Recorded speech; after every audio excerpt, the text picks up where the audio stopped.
Alrighty, hello and welcome back to the December wrap-up of the Denver Nuggets.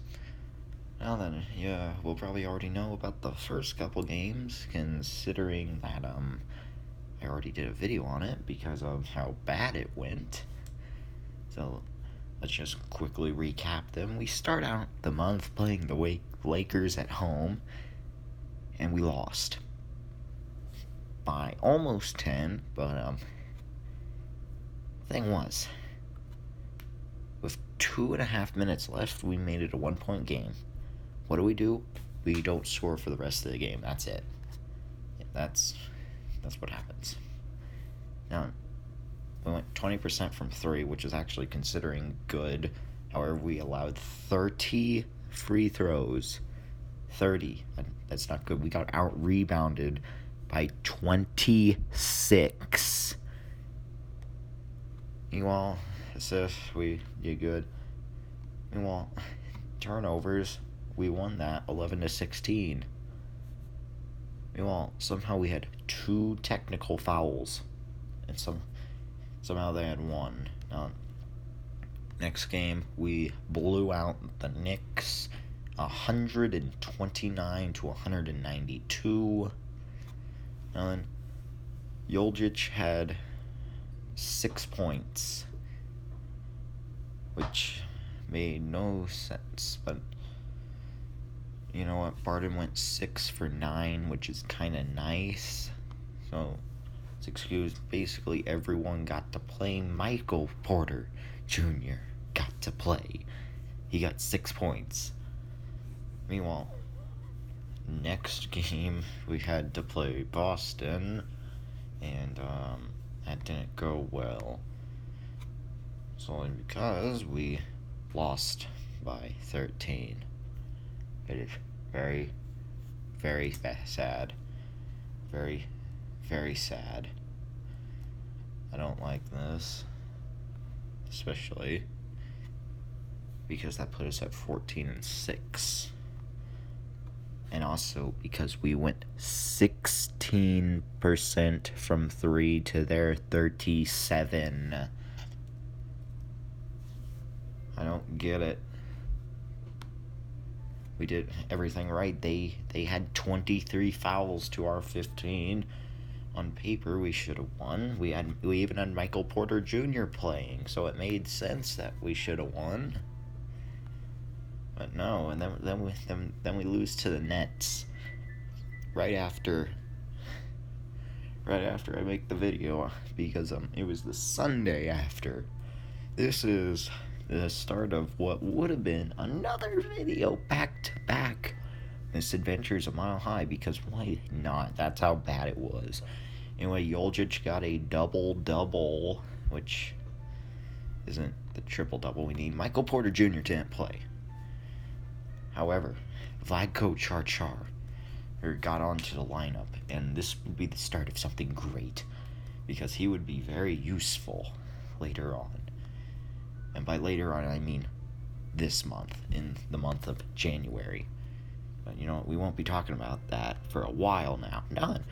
This was the second game that proved my point that we needed another Misadventures of Mile High. We lost to the 76ers. 97-92. It was bad, especially since the last time we played them, we ended up winning 100-97 after we completed like a 28-point comeback in the fourth quarter. It's pretty great.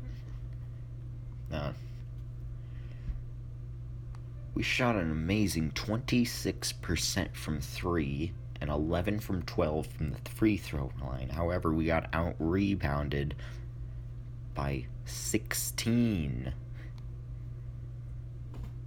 I mean, fouls were good. We only had 1 technical. I mean, Will Barton was leading our scores as the only person in over 20. Jamal Murray, as a starter, had 5 minutes. It was pretty bad. He got nothing. He had Jared Vanderbilt stats. That's what he had. And Jokic had 15 solid points. I mean, Michael Porter Jr. got to play. He got 6 points, -9, plus minus. And well, Torrey Craig somehow went 2 for 2 for 4 points. Anyway, next game. I said after the 76ers game that if we lost one of our next two to division rivals, I would do another Misadventures of Mile High. But then you know what? We finally won a game. We beat the 10-16 Portland Trail Blazers at home. It's really exciting considering the Nuggets' secret weakness is teams above 700 and teams below 500. And anywhere in between. We can't beat any team, no matter what the record. They'll find a way to beat us. We'll find a way to screw it up. But somehow the only team we can actually beat is Portland because we shot 50% from 3. Just ignore the fact that we went 63% from the free throw line. But the thing was, we only allowed 11 free throws, and they tried to attempt 33s. Just ignore our 36. Now, we don't care about the other team's stats because it's the other team. Now, then, Jokic had a 20-point double-double. Pretty amazing. Now, Michael Porter Jr. played, and he got a solid 6 points. It's really good. Just ignore his 3 turnovers. Jamal Murray, this is where he would start sucking.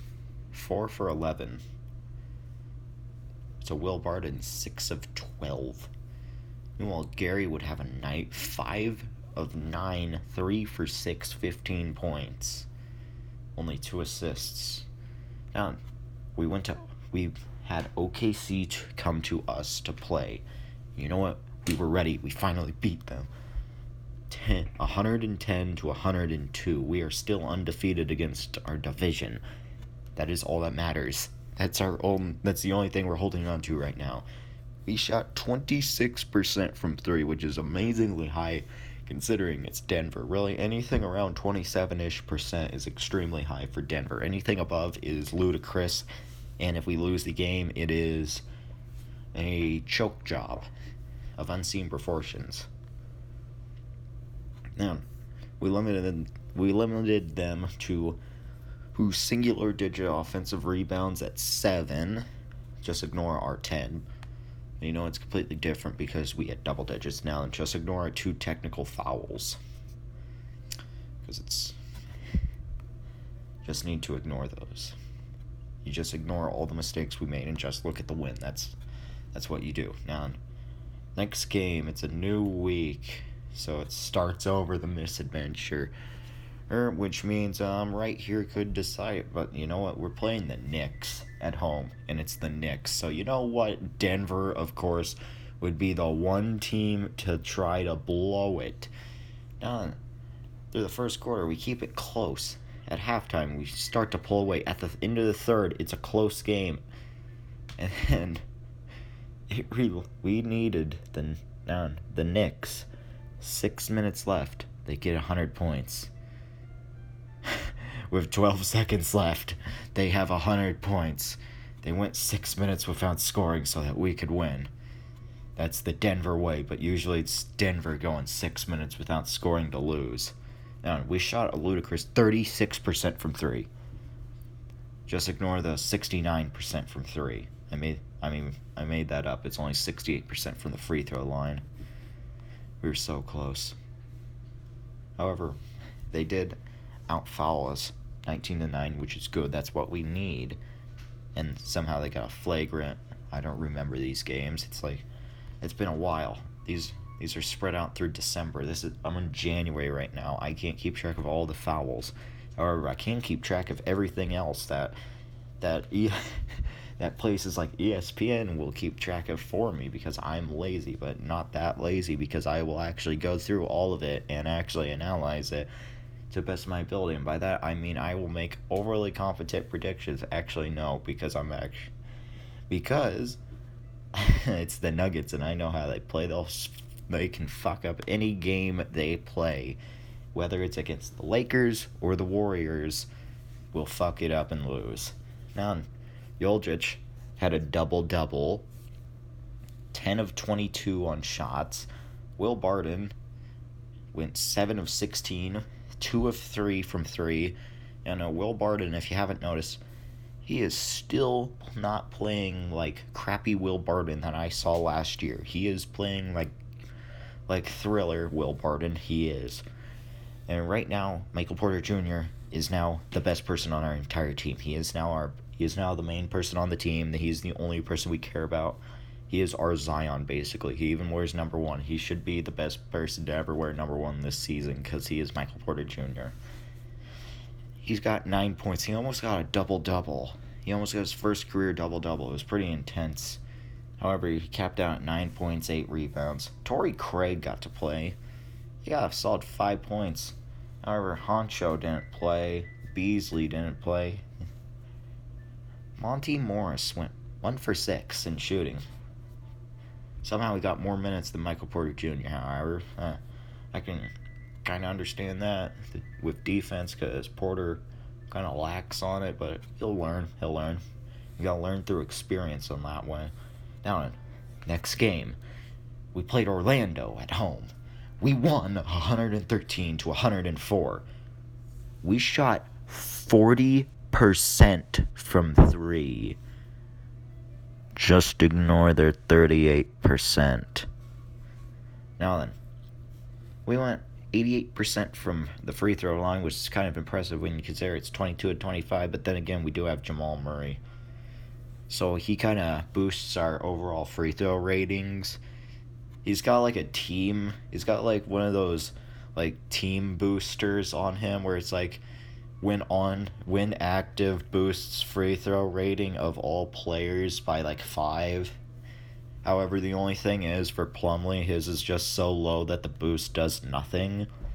However, it does help him every once in a while. The Magic got 3 technicals in this game. No, we don't care about their stats. What we do care about is our stats. Millsap got 15 points. He got a double-double with 15 points, 12 rebounds, 2 assists.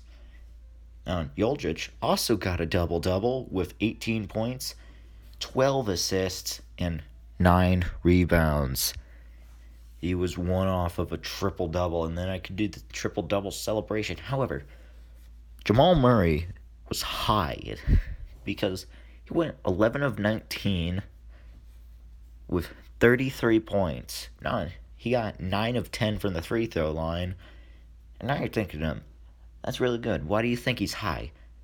2 of 8 from 3. 6 of his 8 misses were from 3. Michael Porter Jr. got to play. He only got 4 points, though. His only miss being a 3, though. So it's kind of good. Somehow Craig played 3 minutes. He got nothing. In 3 minutes, his plus-minus was -5. That's the same as Monty Morris's -5 over 13 minutes. However, half our bench had negative plus-minuses, and one of our starters, Gary, had that. But that doesn't really matter. We had 2 double-doubles. Jokic should have had a triple-double. Now we're on December 20th, so we're about a little over halfway. Now this is where disaster would start taking place. Well, actually, no, it would be a little later on, but this is where you could see it. It is against the Timberwolves. We would win 109-100 because, well, it's quite simple. It's a division rival. We are going undefeated against our division. It's just that simple. It's just that simple. That's how we win. We only play divisional rivals. Now, this time, it wouldn't take an actual miracle in overtime that somehow shouldn't have even happened, because I don't know how we go 8 minutes without scoring a singular point to choke like an 11-point lead. That's just bad. And Don't really like that. But you know what? We didn't need that this time because we won. And that's all that matters, is winning. Because that's the only thing that actually keeps track of. Now, we went 35% from 3. They attempted 42 threes and made 10. The Timberwolves, not us. However, that statistic does seem like a very Nuggets thing to do because we like to screw things up like that. Free throws. We went 11 of 12. However, we allowed 27 free throws. They only made 18 of them, so that was good on our part. And now, over to the actual stat lines. We don't care about their players. Michael Porter Jr. played. However, in over 10 minutes, he went 1 for 6. Only got 2 points. Kind of depressing. Jamal Murray popped off for 28 points. 3 of 6 from 3. However, Gary couldn't do the same. He was 11 points, 0 and 4 from 3. But you know what? It's okay because Jokic, 22 points, 10 rebounds, 10 assists. That's a triple-double. And that's all that matters, a triple-double. Meanwhile, all 5 of our starters got above 10 points, but really the crowning was Jokic's triple-double. Jamal Murray went 7 of 7 from the line, which we're used to now because it's Jamal Murray, and he always makes free throws. It's just the way he's supposed to do it, because that's what he does. He just makes free throws. Now, we played the Lakers in LA. Now, and just ignore the fact that, they didn't have LeBron James because they still had Anthony Davis starting. Just ignore the fact that they didn't have LeBron. But you know what? We won still. It was still a fight. Solely because it's the Nuggets, and we can make it an actual fucking battle. Well, you know what? We beat the Lakers. That's all that matters. That's all that matters. That is all that truly matters right now. Now then, we shot 34% from 3 and attempted 30 free throws. Now then, we split rebounds going 50-50. Kind of funny. Now, there were no big fouls as in technical and flagrant. However, over here, this is where the stats come in. This is where magic happened. In this game, a certain person got his first minutes as a Denver Nugget. And in this game, he got his first and so far only points of December. Yeah, I'm pretty sure he has scored points in January because he has played in January, but that doesn't matter right now because he is Vlatko Čachar, and he had 2 points in 2 minutes with 1 assist and 1 rebound with a +3 +- going 0-1, but you know what? 2 for 2 from the line. Now then, with this being said, he is not only undefeated against the Lakers in LA, but he is now averaging 48 points per 48 minutes, 24 rebounds, and 24 assists per 48 minutes. Now then, what I think should happen is he should be in the All-Star game because he is now averaging one of the greatest triple-doubles you can have.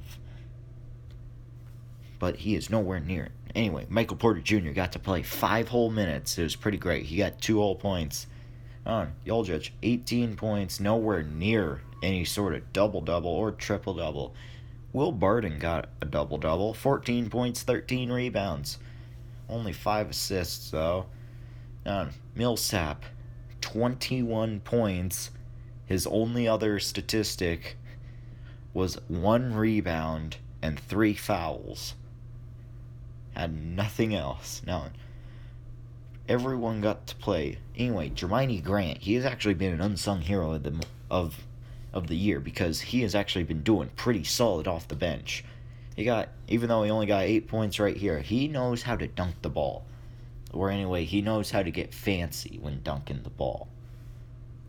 It is pretty swell when you think about it. Now then, on to the next game.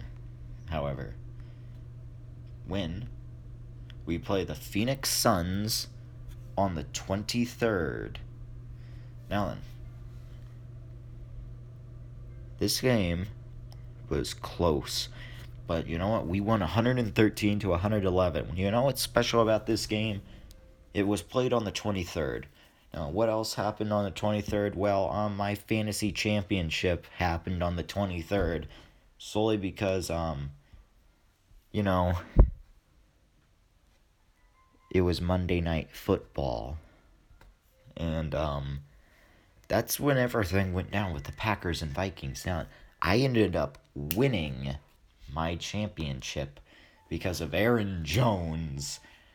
It was pretty great. I got my second Lombardi in 2 years. It was magnificent. And it's all that matters. And then I got to watch the ending to this magnificent game. Now then, it was a close battle the entire way through until the end, when Murray sank some daggers, and then Jermaine Grant got the game-sealing block. We shot 53% from 3. 15 of 28. Now, we only allowed 18 free throws, but we only had 15 on our own. But it was okay, because we shot 55% overall. That is insane. That is ludicrous. Now, on to the stats. Michael Porter Jr. had 1 shot, and it was a 3, and he made it. Now, Vlatko Čančar didn't play. Honcho didn't play. Craig didn't play. Jared Vanderbilt still hasn't played. But anyway, Jamal Murray, 12 of 19, 4 of 8, 28 points.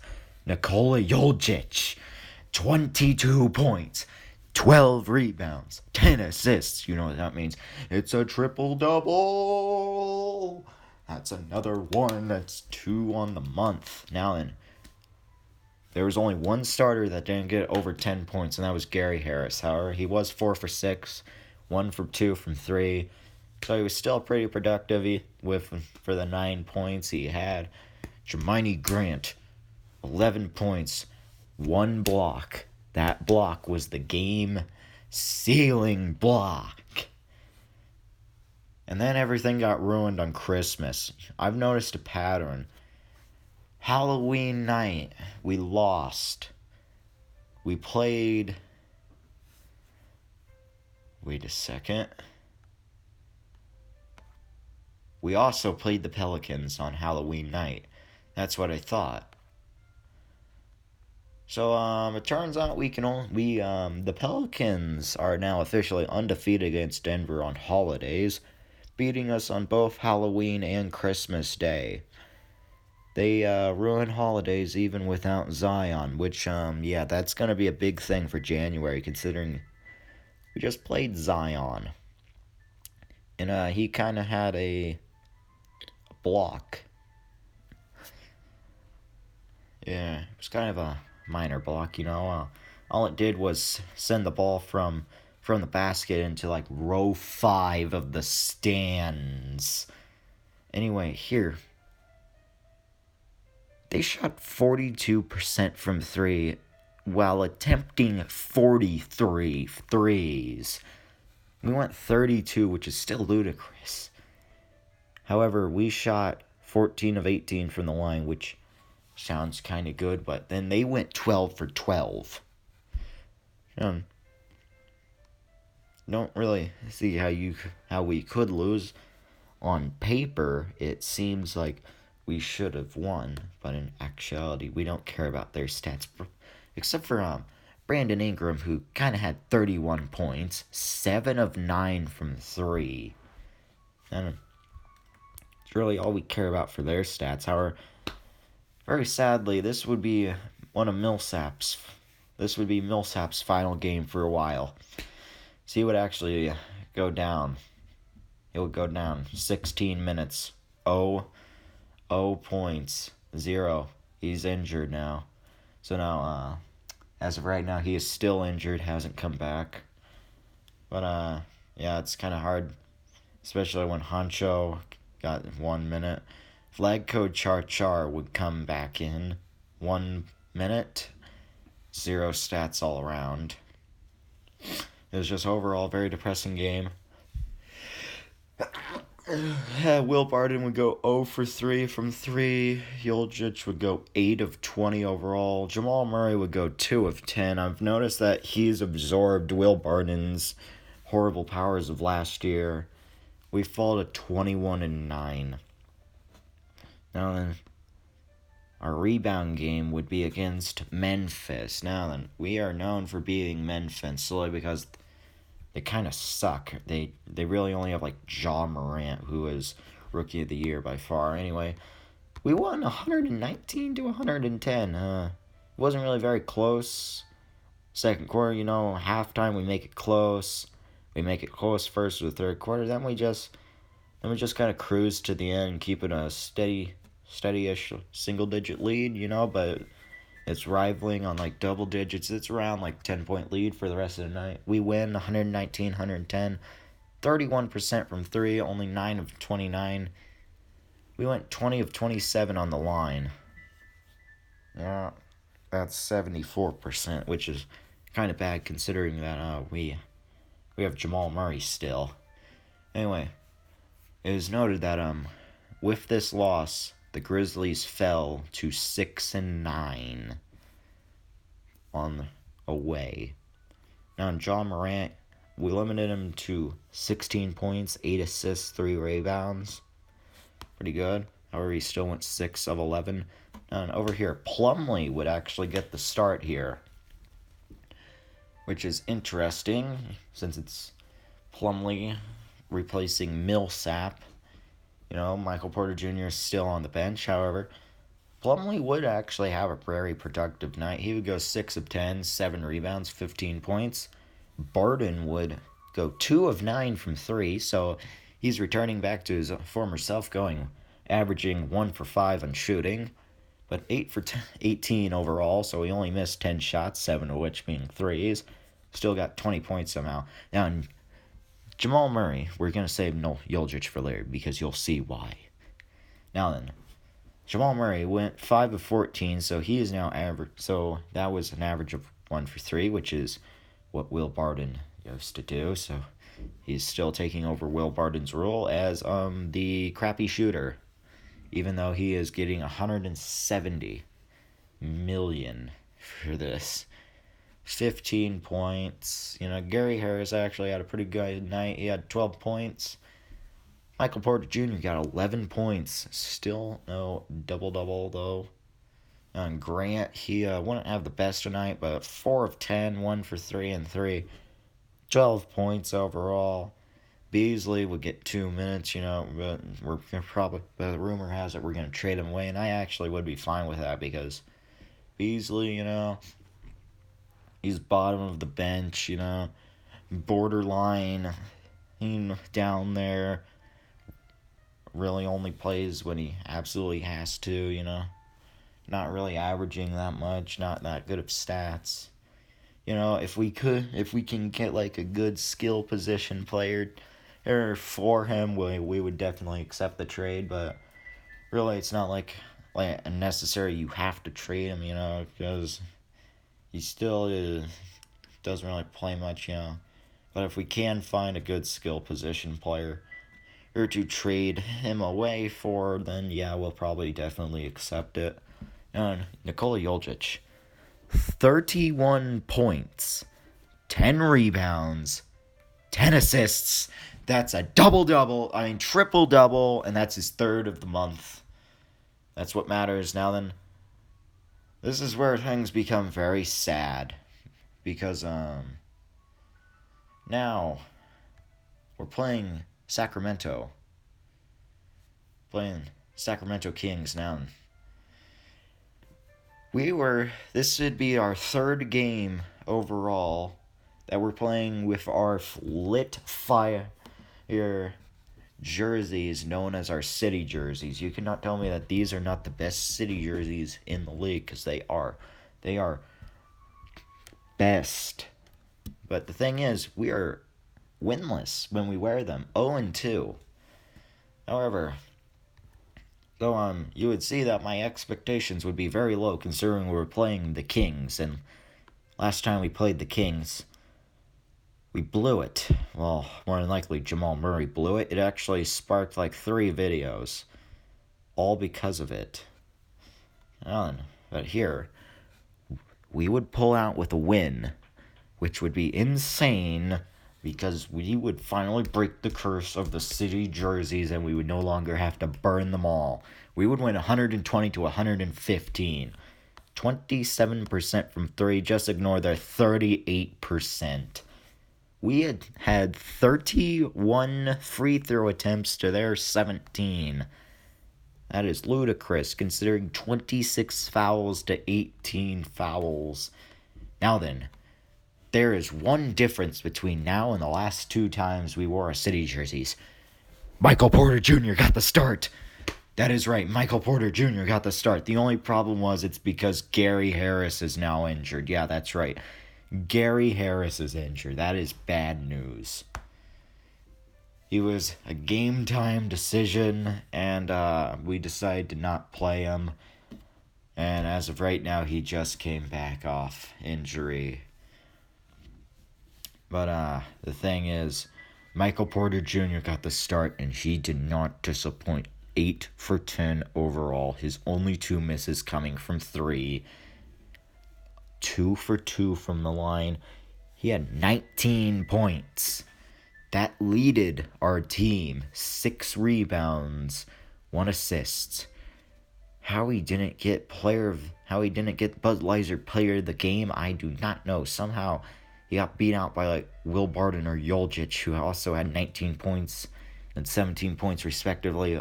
Harry Jokic had the backup numbers in 8 rebounds and 4 assists to Porter's 6 rebounds, 1 assist. However, Grant would also get the start because Millsap is injured. Yeah, that's right. This is where we'd be playing our starters like a rotation game, where now we have Grant starting instead of Plumlee in exchange for Millsap.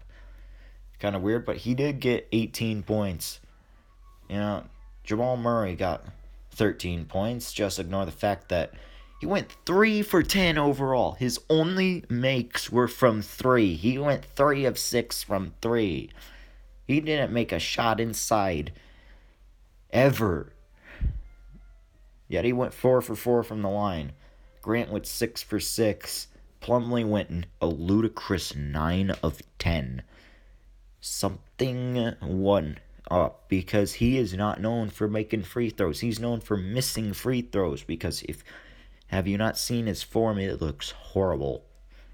And Honcho got to play 20 minutes. He made it count by shooting exactly 5 threes and missing all 5 of them. He ended the night with 1 point, 5 rebounds, 1 assist. Beasley and Monty both got to play. They got 5 points and 11 points. Or Jared Vanderbilt didn't get to play. How? I can only describe by the fact that, well, he's Jared Vanderbilt and he rotates in and out of the G League. So, yeah, that's probably why. Now then,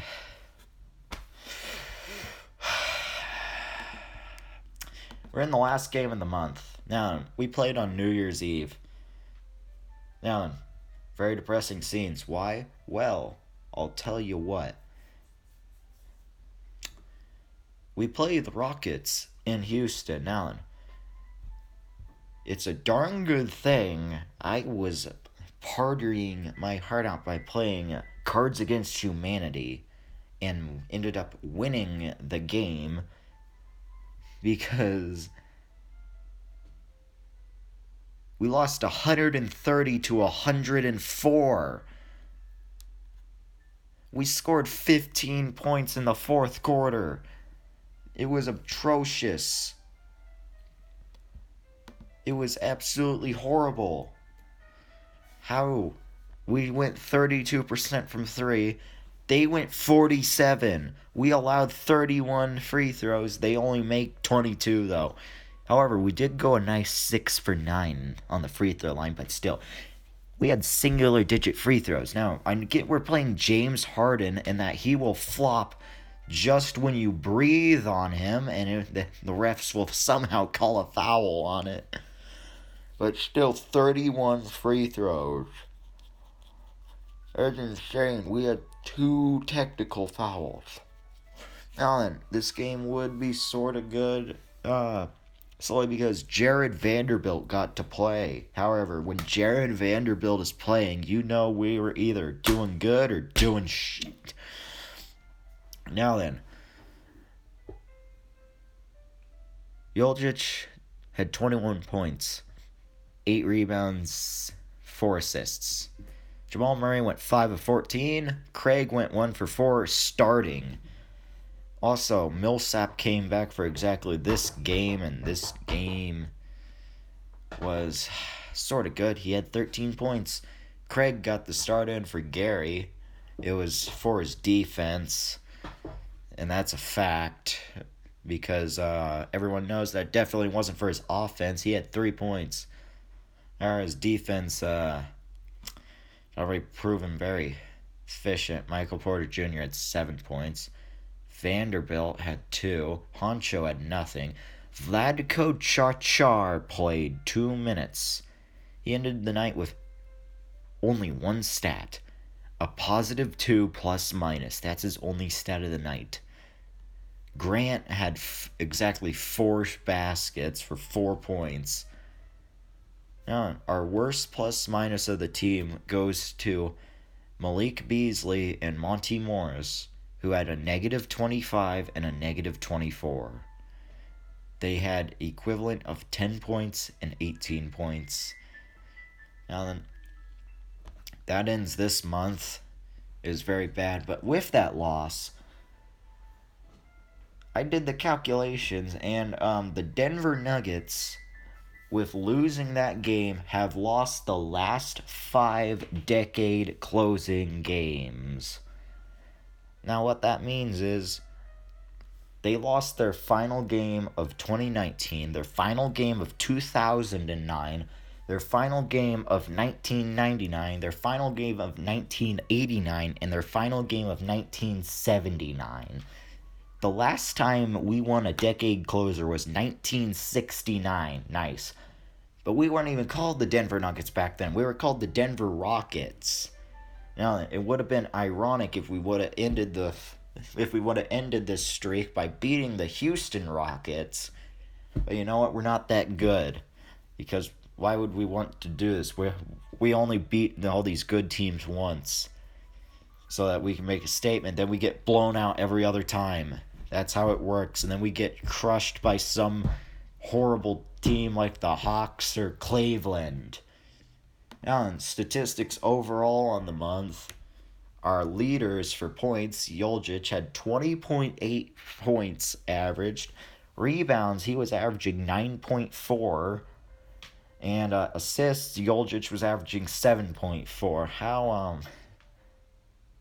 How he hasn't talked about more is beyond me, because he is averaging close to a double-double, close to a triple-double. Last year, he ended the season he was averaging 23.7, 10.2, and 9.6. He was so close to averaging a triple-double last year. No mentioning of it whatsoever. Gary Harris was leading us in steals at 1.6, even though he didn't play 4 games. Hermione Grant leads us in blocks, averaging 0.8 blocks. It's pretty neat. Now, and this was the start of something great. Michael Porter Jr.